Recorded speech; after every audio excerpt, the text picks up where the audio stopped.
For generations, Americans have been programmed to defend our own demise. We have been taught over and over to believe that capitalism is good and socialism is the root of all evil. And while we are drowning in the results of capitalism, the rich are getting socialism. And yet, once again, we have voted for this to continue. As J.D. Vance so brilliantly pointed out in 2016, once again, the working class has been seduced by the lies that capitalism is our savior. All of this that inspired the titular story of my book, The Crumbling of a Nation. A story meant to highlight just how much the rich do not care about you, even if you worship them. Today I would like to read you a sneak peek. America did not collapse.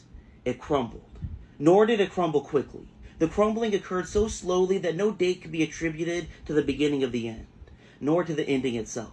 It happened over decades, generations. And Francis Smith, the future heir of the Smith Empire, watched this crumbling occur through the floor-to-ceiling windows of his New York City penthouse, located on the 67th floor, which provided him with an unobstructed panoramic view of Central Park. But by the time Francis and his wife Eleanor and their 3 kids inherited the penthouse, along with the rest of the Smith Empire, Central Park had become a symbol of America's decay. Every inch of the once beautiful park was covered with tents and wooden huts and broken down trucks and rusty trailers and the men and women who called these decrepit things home. And it made Francis sick.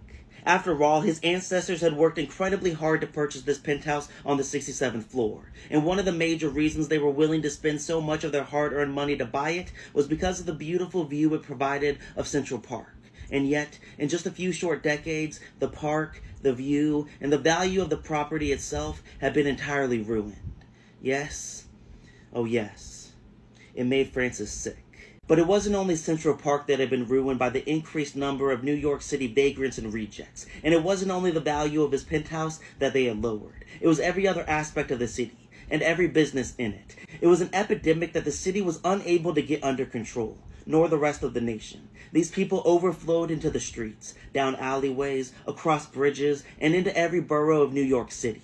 Everywhere Francis went, he was bombarded by beggars.